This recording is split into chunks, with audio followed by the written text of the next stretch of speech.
Assalamualaikum warahmatullahi wabarakatuh.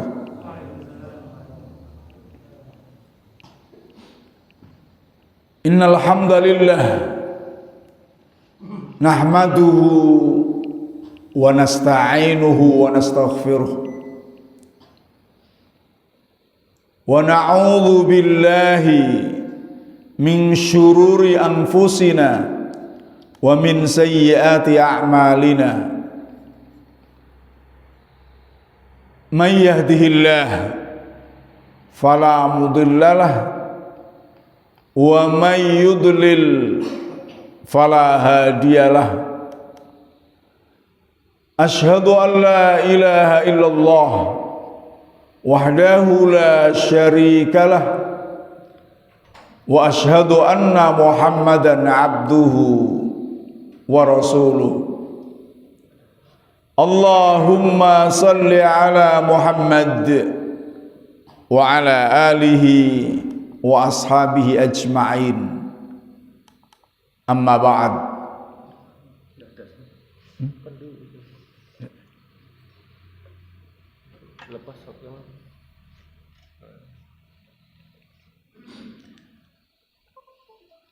Bapak-bapak, ibu-ibu dan saudara-saudara sekalian rahimakumullah. Alhamdulillah, segala puji dan syukur kita panjatkan kehadirat Allah Subhanahu wa taala. Salawat dan salam semoga terus tercurahkan kepada Nabi kita Muhammad sallallahu alaihi wasallam, keluarganya, para sahabatnya dan umatnya yang setia mengikuti sunnah-sunnahnya. Bapak-bapak, ibu-ibu dan saudara-saudara sekalian rahimakumullah, Allah Subhanahu wa taala berfirman di dalam Al-Quran yang sering kita baca, yakni Rabbana atina fid dunya hasanah wa fil akhirati hasanah wa qina adzabannar.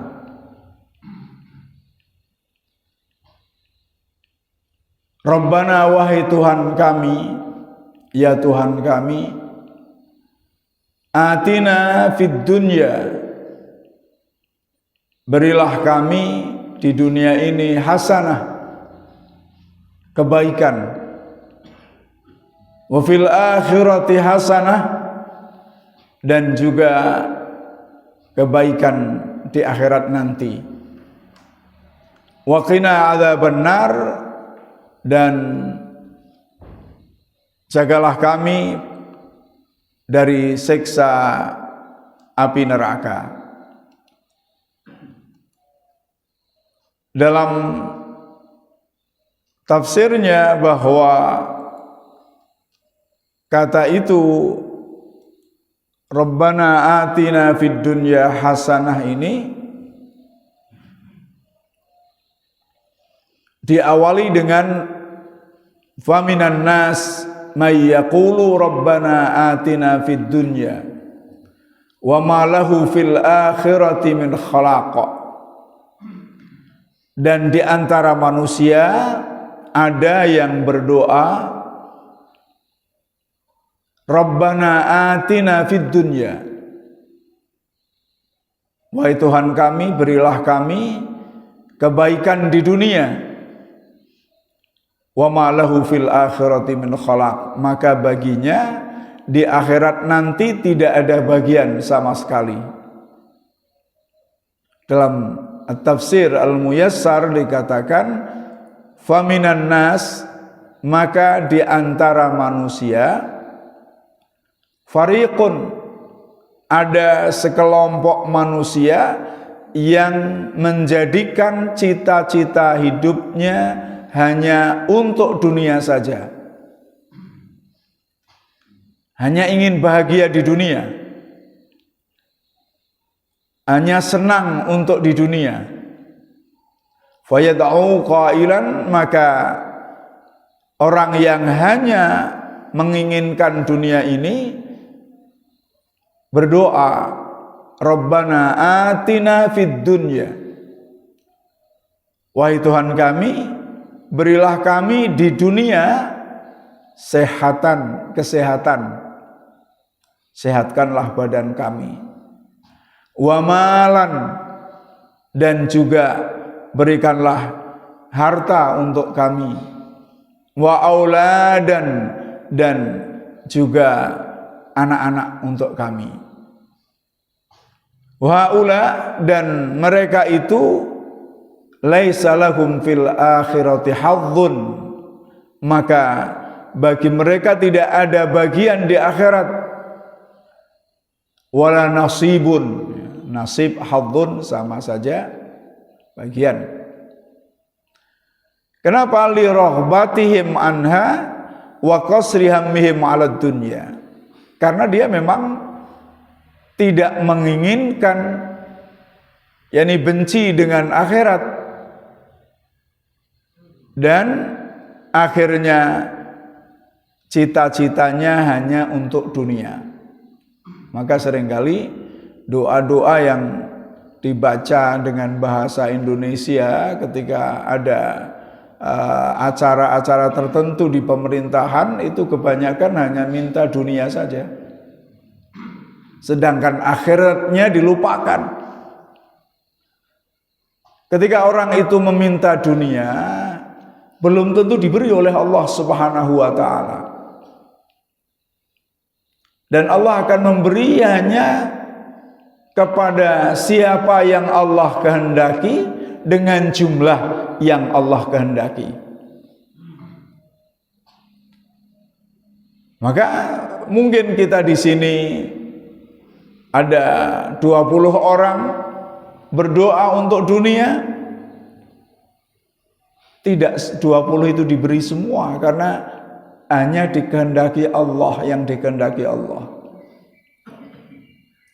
Bahkan bisa jadi 20 orang itu ditolak semuanya, nggak ada yang dikasih.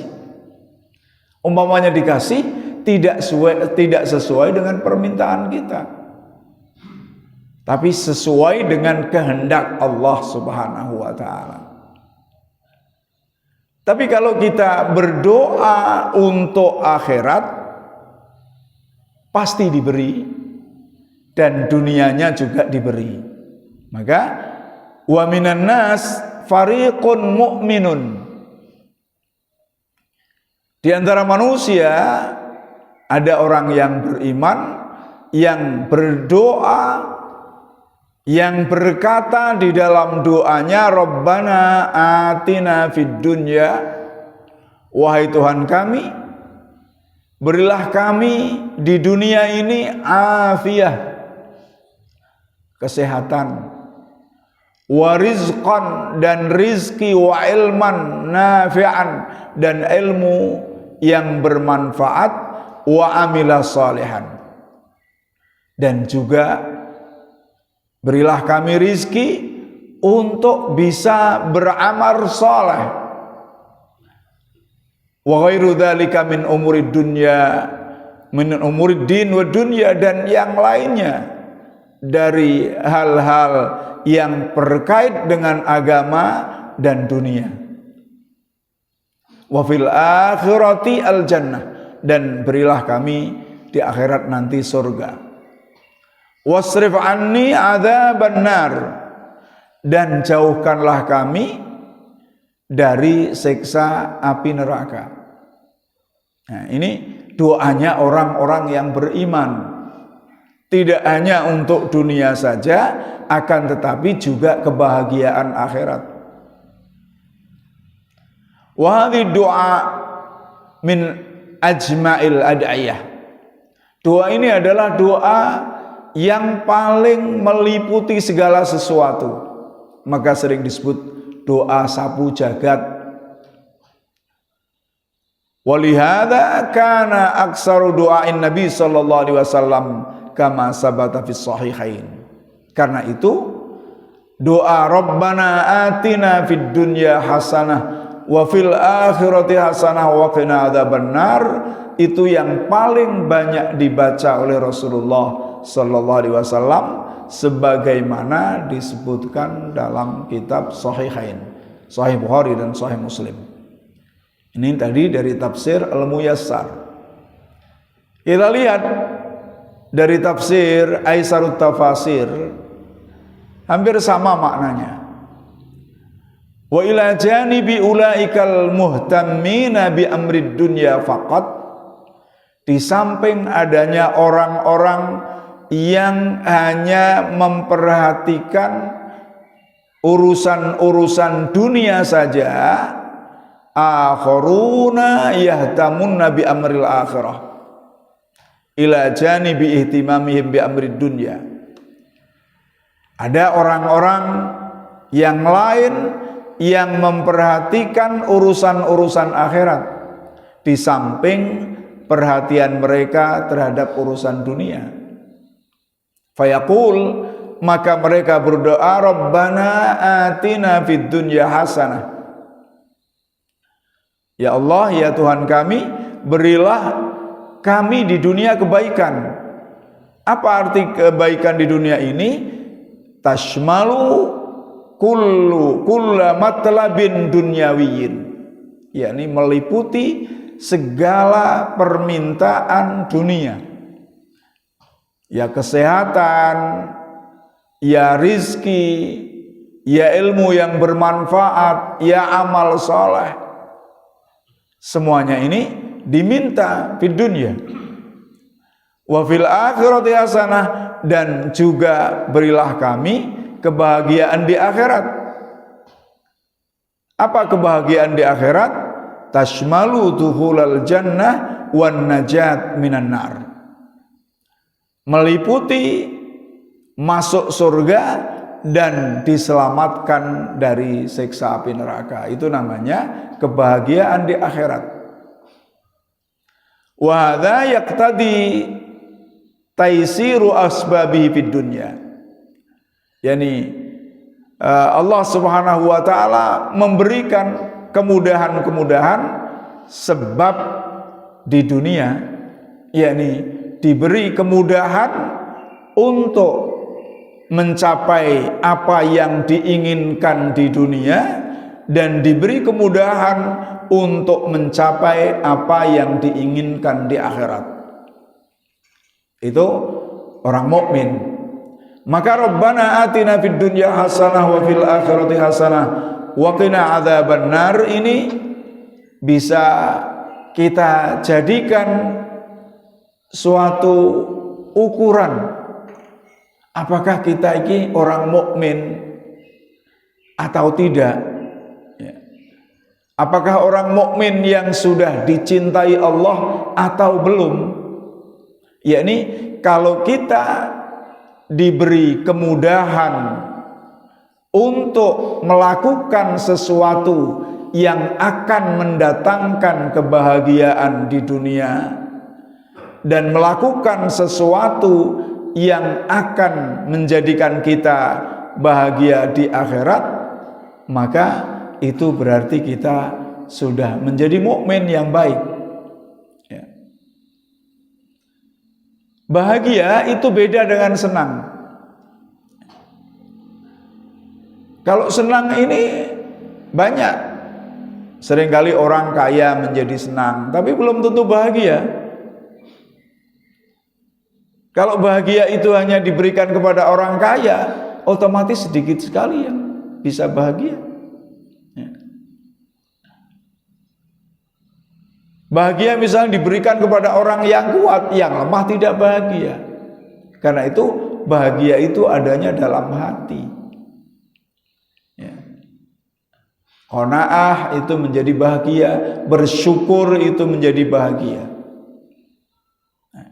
Di antara hal yang akan memasukkan kita ke dalam surga dan menyelamatkan kita dari siksa neraka adalah ijtinabul maharim wal atham wa tarkis syubuhat wal muharramat. Ini menjauhi hal-hal yang haram menjauhi perbuatan-perbuatan dosa, dan meninggalkan segala syubhat dan yang diharamkan oleh Allah Subhanahu wa taala. Maka ini asbab min tuhulil jannah wan najat minan nar. Ya. Bagaimana, apakah kita bisa sudah meninggalkan, menjauhi larangan-larangan Allah? Maka itulah tanda bahwa kita termasuk ashabul jannah atau ashabun nar. Bapak-bapak, ibu-ibu dan saudara-saudara sekalian rahimakumullah, semua manusia pasti ingin hidup bahagia. Tidak ada seorang pun yang ingin hidup sengsara. Hanya saja tidak semua orang memahami hakikat hidup bahagia itu. Ada orang yang memaknai bahagia itu sekedar hidup senang, sandang, pangan, dan papan berkecukupan atau banyak uang. Kalau sudah kaya menjadi senang, bahagia, pakaiannya bagus-bagus, makannya 4 sehat 5 sempurna, rumahnya bagus, banyak uang, itu bahagia menurut sebagian orang. Ada pula yang mengartikan hidup bahagia kalau bisa bersosial, bermasyarakat, diterima di masyarakat, mempunyai status sosial di masyarakat,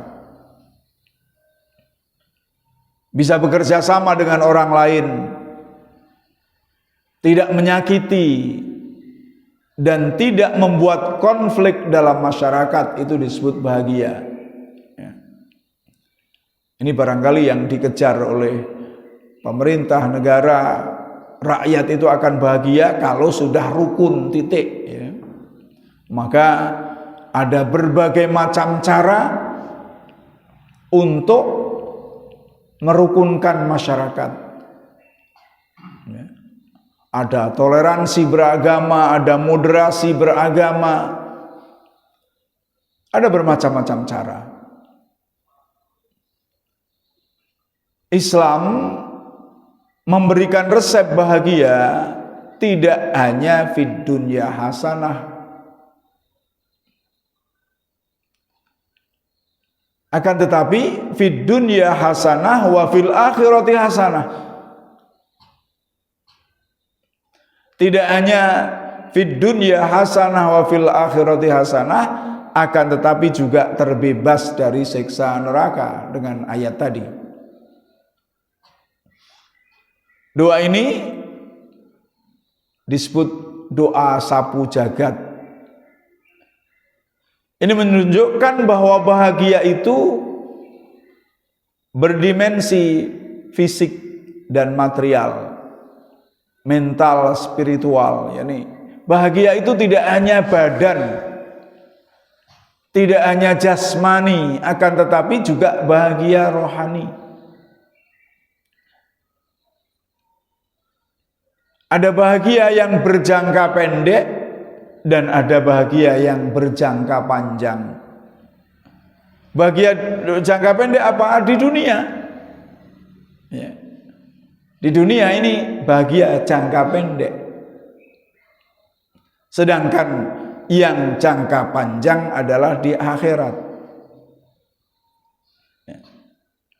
Maka manusia akan dinamakan bahagia, hidup bahagia bila memperoleh ridha Allah Subhanahu wa taala. Dengan memahami dan mewujudkan tujuan penciptaan manusia di dunia ini, yakni untuk beribadah kepada Allah Subhanahu wa taala dalam arti yang luas. Artinya tidak hanya untuk sholat saja, tidak. Tidak hanya untuk bekerja saja, juga tidak. Tidak hanya untuk bersedekah saja, tidak juga. Maka seringkali ada orang yang penting sholatnya yang bagus, sedekahnya enggak ada. Ada pula yang mengatakan yang penting sedekahnya, sholat itu tidak penting. Karena ayat-ayat Al-Quran memberitahukan bahwa orang yang bersedekah akan dilipat gandakan amalnya, pahalanya misalnya. Maka menjadi bagian-bagian ibadah itu. Itu semuanya tidak benar. Yang benar adalah ibadah itu ada ibadah yang mahdhah, ada ibadah yang ghairu mahdhah. Ibadah yang sudah ditentukan tata caranya oleh Allah Subhanahu wa ta'ala dan Rasulnya. Salat, zakat, puasa, haji.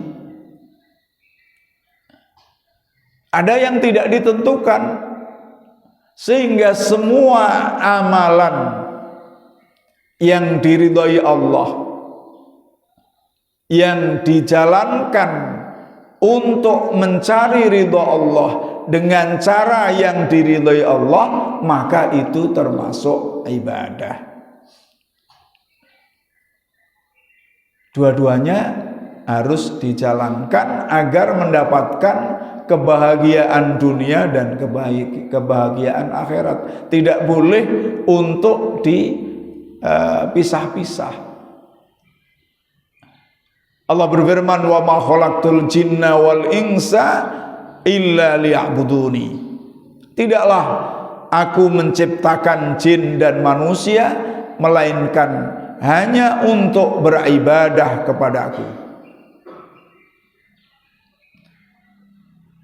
Ciri-ciri, tanda-tanda sekaligus kiat meraih hidup bahagia, mati bahagia, dapat diukur dan diraih dengan memakai 5 peta jalan. Jalan apa? Jalan kehidupan. Karena hidup bahagia, sakaratul maut, tertawa, ini bahagia. Akhirat masuk surga itu tidak semena-mena. Artinya tidak secara tiba-tiba. Sama dengan orang nanti bisa mengucapkan la ilaha illallah ketika sakaratul maut dan bisa menjawab pertanyaan malaikat Munkar dan Nakir di alam kubur nanti, itu tidak secara tiba-tiba. Kalimatnya amat sangat mudah. La ilaha illallah. Begitu pula pertanyaan di alam kubur juga amat sangat mudah. Man rabbuka, siapa Rabbmu, siapa Tuhanmu? Semua orang bisa menjawab, Allah. Wa man nabiyuka, dan siapa nabimu? Juga sangat mudah, Muhammad sallallahu alaihi wasallam. Wa ma dinuka, apa agamamu? Islam. Wa ma kitabuka, apa kitabmu? Al-Quran. Itu semua orang Islam bisa ketika di dunia.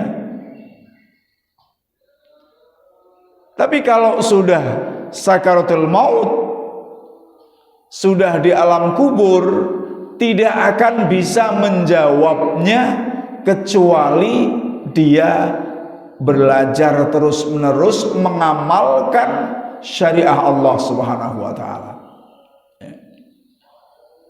melaksanakan apa yang diperintahkan Allah dan menjauhi apa yang dilarang oleh Allah Subhanahu wa taala, baik itu yang haram, yang syubhat maupun yang makruh. Ya. Itulah sebagai proses berjuang untuk meraih kebahagiaan di dunia dan di akhirat. Dan bahagia itu kembali lagi ada di dalam hati manusia. Ada 5 jalan menuju hidup bahagia di dunia dan akhirat, ya, dalam berjuang tadi. Yang pertama, berjuang dan berusaha untuk selalu hidup sesuai dengan tuntunan syariah,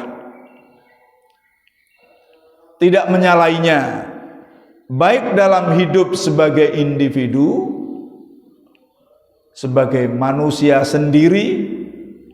sendirian, bermasyarakat, maupun bernegara. Itu supaya jangan menyalahi syariah Allah Subhanahu wa taala. Kita akan bahagia.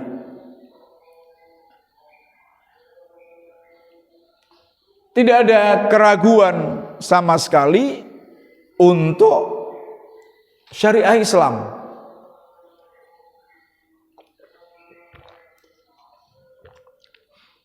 Tidak boleh meragukan syariah Islam untuk meraih bahagia ini. Allah berfirman, wa may yabtaghi ghairal islami dinan fala yuqbala minhu wa huwa fil akhirati minal khasirin. Dan barang siapa yang mencari agama selain Islam, barang siapa yang memeluk agama selain Islam, maka tidak akan diterima darinya. Ya. Misalnya ibadah tidak mengikuti yang sudah disyariatkan Allah melalui lisan Rasulnya, tidak mutaba'atul Rasul, tidak mengikuti Rasulullah, maka tidak akan diterima ibadah itu. Sedekah yang tidak dilandasi oleh Islam juga tidak akan diterima oleh Allah Subhanahu wa taala di akhirat nanti. Jadi hanya di dunia saja dia bahagia. Wa huwa fil akhirati minal khasirin, dan dia di akhirat nanti akan termasuk golongan orang-orang yang merugi. Berarti kalau yang tidak mencari agama, atau kalau orang yang tidak memeluk agama Islam di dunia ini, di akhirat akan rugi. Berarti yang bahagia adalah orang yang memeluk agama Islam, yang mengikuti agama Islam, yakni kaum muslimin, kaum mukminin. Ya. Jadi orang yang merugi berarti tidak bahagia dunia dan tidak bahagia akhirat. Ya. Di dunia orang yang tidak kembali kepada Islam akan susah, tidak akan bahagia. Tertimpa musibah sedikit sudah susah,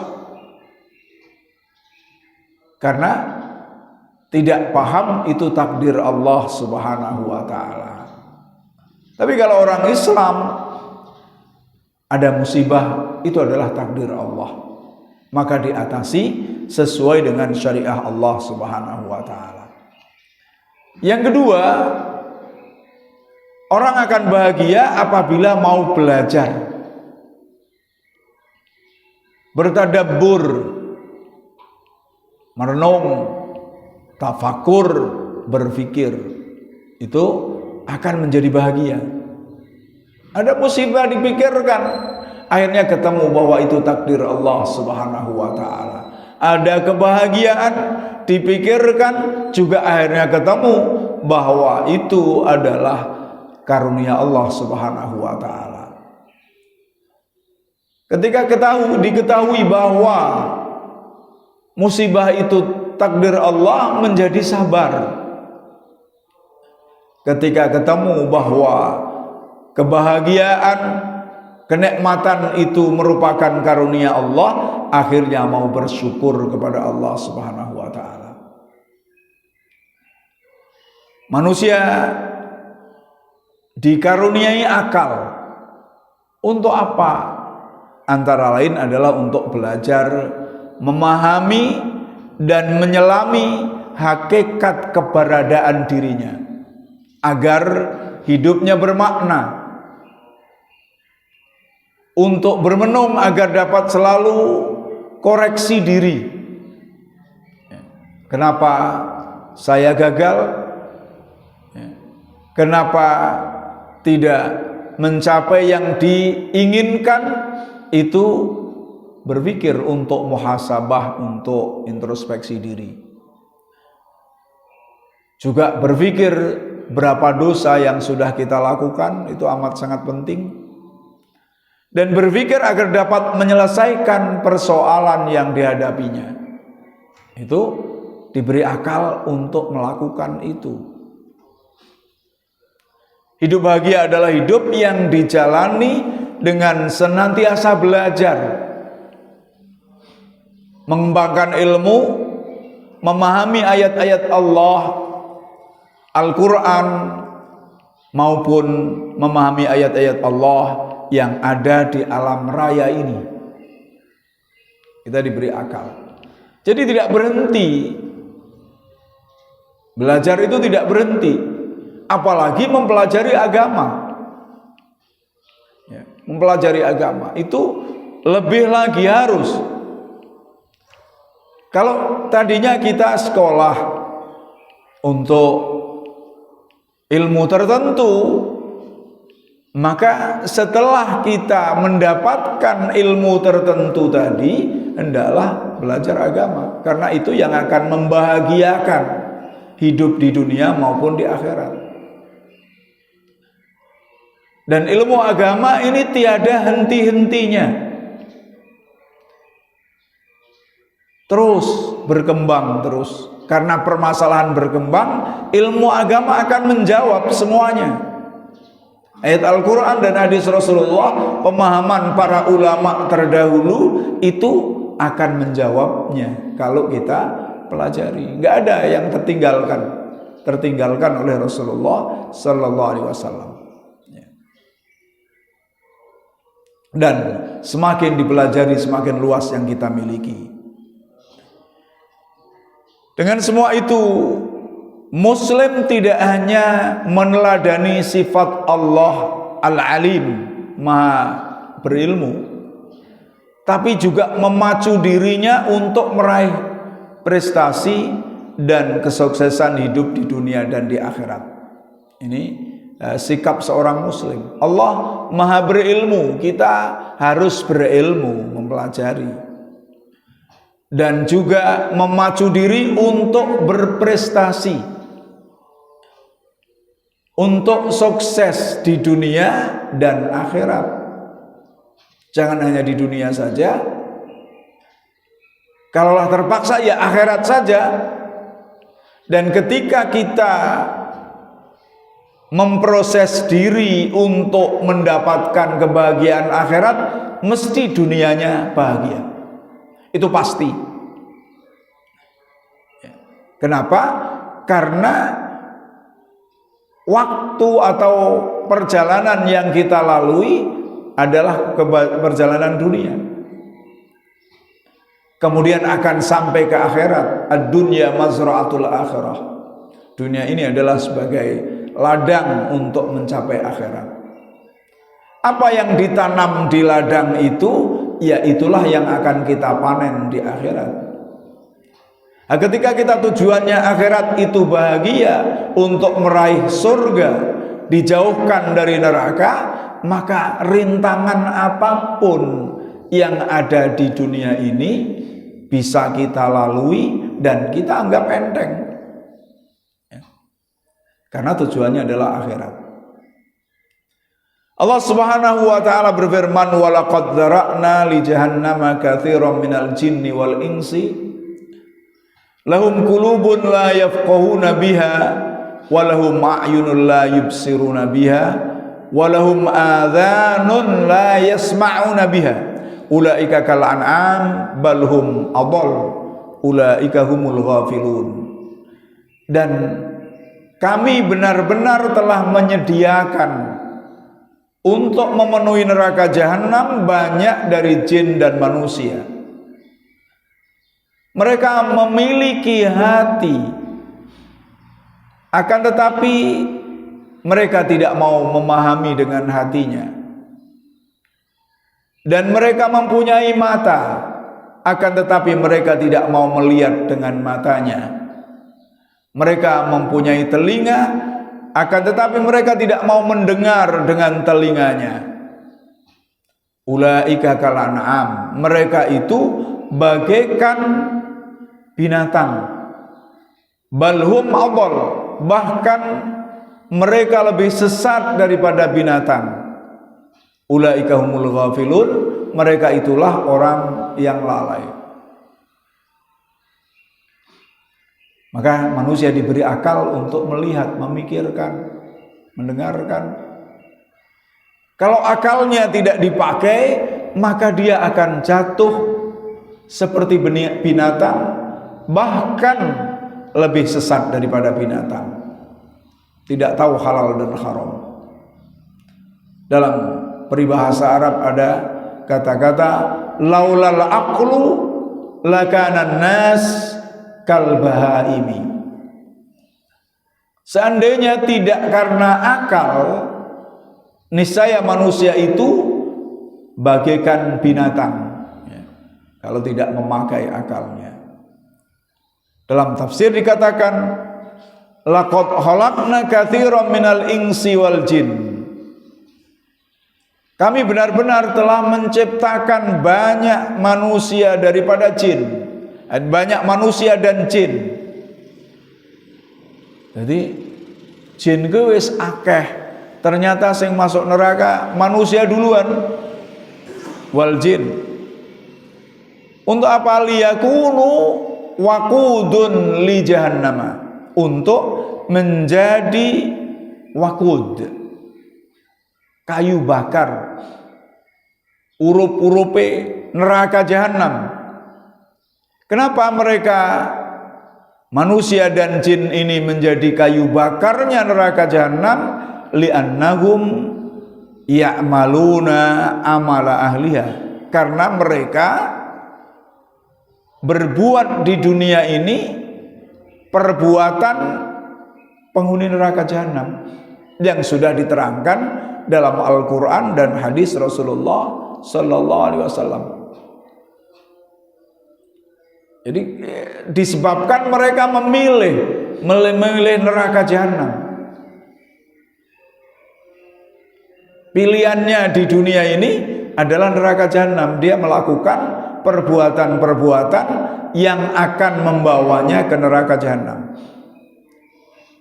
Wala yantafi'una bi syai'in min jawarihim allati ja'alallahu sabilan lil hidayah. Mereka tidak memanfaatkan sesuatu dari panca inderanya yang telah diciptakan Allah sebagai sarana hidayah. Apa itu? Mata, hati, dan telinga. Itu adalah sarana untuk mendapatkan hidayah. Dan sarana ini akan dimintai pertanggungjawaban oleh Allah Subhanahu wa taala nanti. Allah berfirman dalam ayat Al-Qur'an, "Wa huwallazi akhrajakum min butuni ummahatikum la ta'lamuna syai'a." Allah lah yang telah mengeluarkan kalian dari rahim ibu kalian dalam keadaan tidak mengetahui apa-apa. Kemudian Allah menciptakan telinga, pendengaran, Kemudian Allah menciptakan penglihatan, diberi penglihatan sehingga bisa melihat. Kemudian Allah menciptakan absor, hati, pikiran, sehingga dia bisa berpikir. Untuk apa? La'allahum yashkurun, agar kamu sekalian bersyukur kepada Allah Subhanahu wa taala, yakni mentaati Allah Subhanahu wa taala. Nah, orang yang ghafil, orang yang lalai ini fala yasma'unal haq bi adhanihim.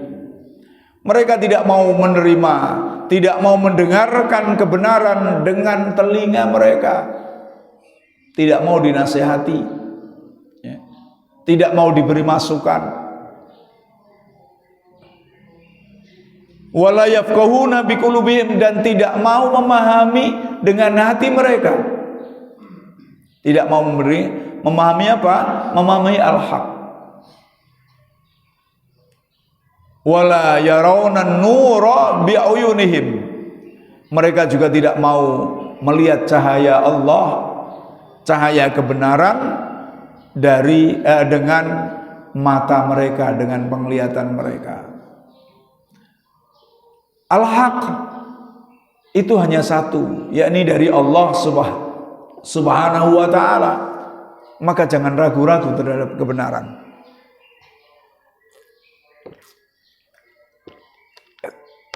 Kalau kebatilan itu banyak, ya, zulumat itu banyak, tapi cahayanya satu, yakni cahaya dari Allah. Kebenaran hanya dari Allah Subhanahu wa ta'ala. Kalau kita lihat di dalam Al-Quran, ada beberapa ayat Al-Quran yang menyatakan ada hubungan antara az-zulumat wan nur.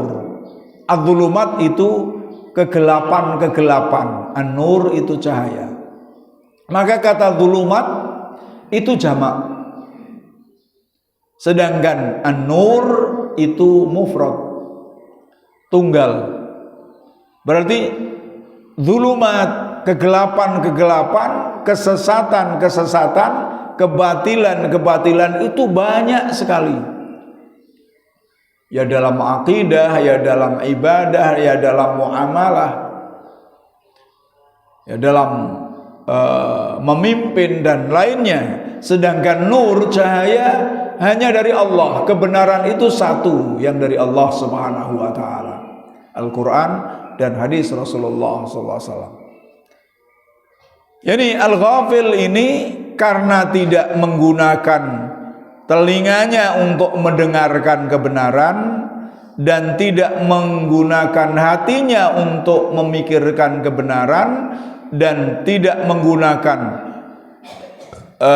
yakni matanya untuk melihat kebenaran, fahum kalbahaimi wal an'amis sarihah, maka mereka seperti binatang-binatang buas, di mana binatang itu tidak menggunakan panca inderanya kecuali dengan apa yang berkaitan dengan makanannya, berkaitan dengan keberadaannya di dunia.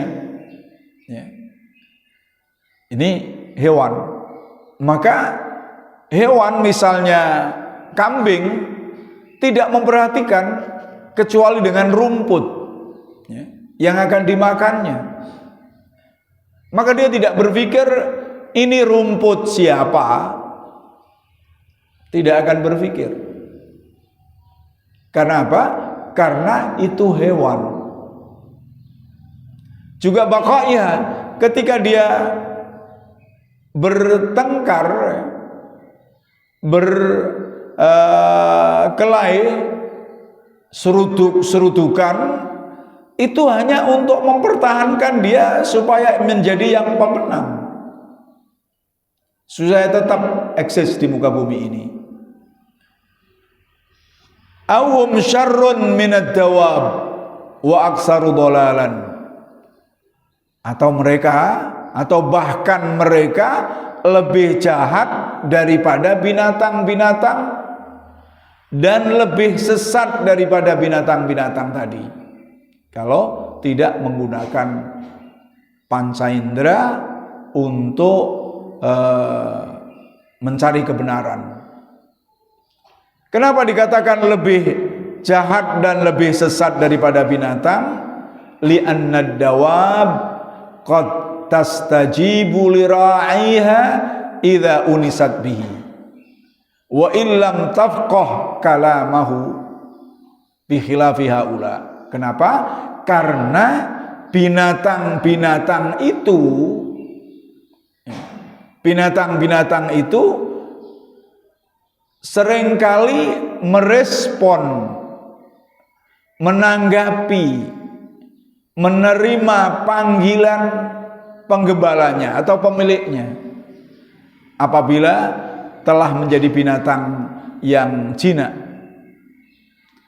meskipun dia tidak memahami perkataan pemiliknya atau penggembalanya. Misalnya bebek ya, jalan beruntun, kemudian penggembala bebeknya itu menunjukkan tongkatnya ke arah sana, dia belok, tidak akan dia melanggar meskipun bebek 100 berbarisan, yang celenah itu enggak ada. Begitu pula anjing, ketika diberitahu misalnya anjing pelacak itu, kalau kita lihat di televisi, dikasih darah, dia terus mencari. Padahal dia sebetulnya tidak paham, dia hanya kebiasaan dilatih seperti itu. Ya. Ayam,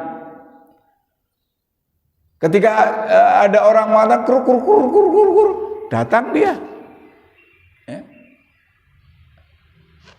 Ini menunjukkan bahwa dia, binatang ini, taat kepada penggembalanya, padahal dia tidak paham.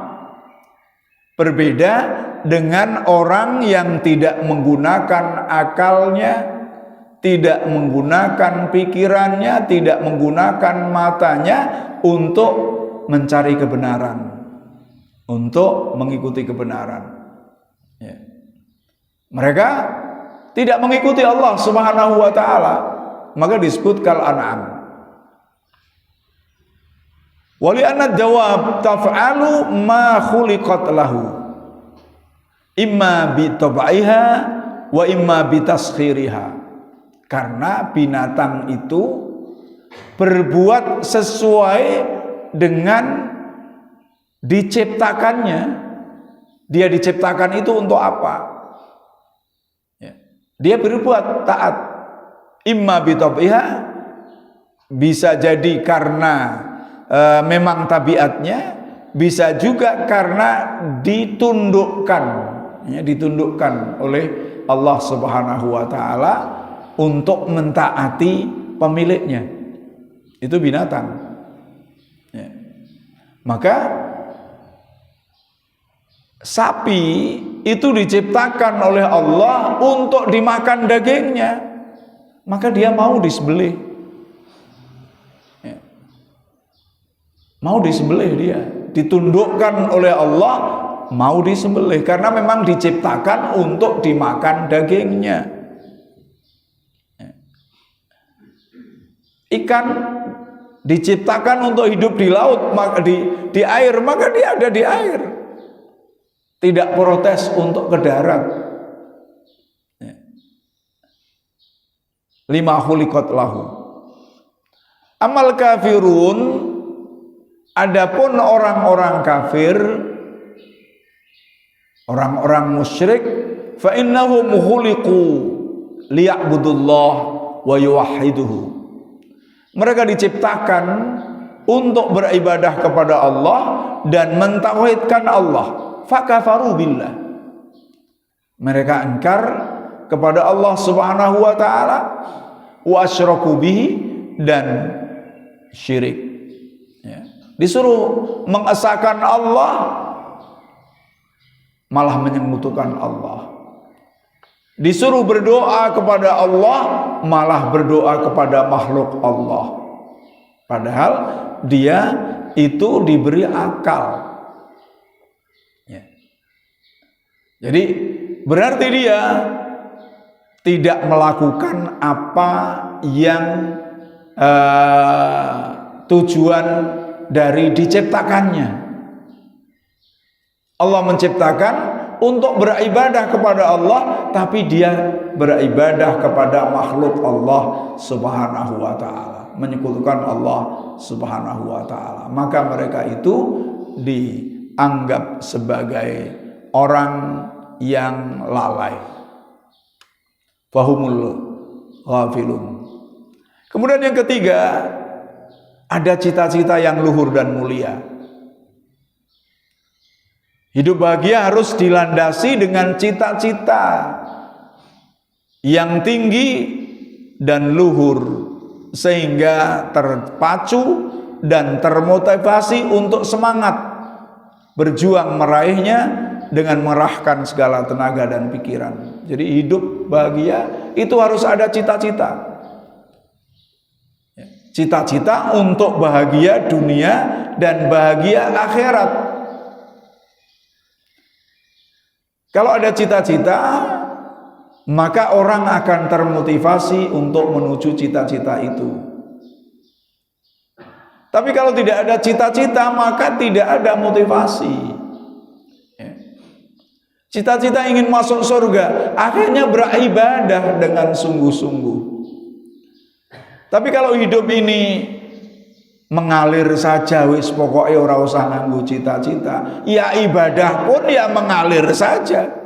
Nek karep ya ibadah, ora karep ya ora ibadah. Karena itu kita bercita-cita. Cita-citanya apa? Ya, hidup di dunia bahagia dan di akhirat masuk surga.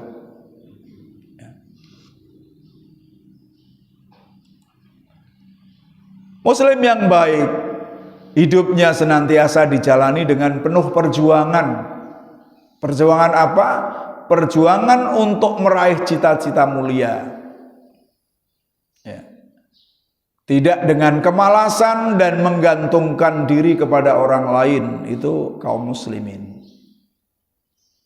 Sehingga dalam suatu hadis Rasulullah SAW mengatakan dalam hal bercita-cita hidup bahagia di dunia ini, dari Zubair bin Awam radhiyallahu an, dari Nabi sallallahu alaihi wasallam qaal la ya'khudha ahadukum hablahu fayatiya bi khuzmatil hatabi ala dhahrihi fayabi'uha fayakuffallahu biha wajhahu khairun lahu min ayyas alan nas a'tuhu aw mana'uhu. Sahih Bukhari.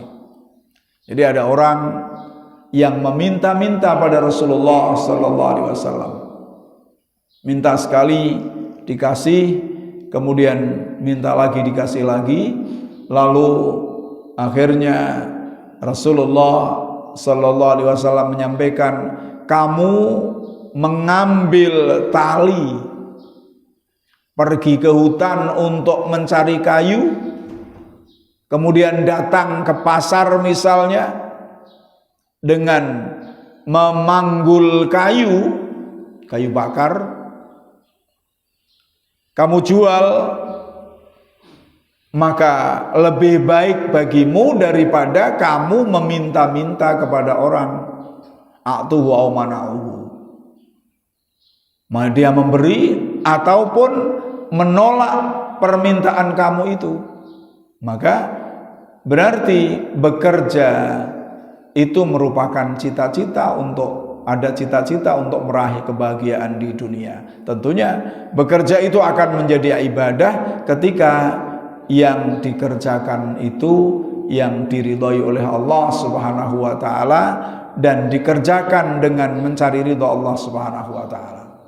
Yang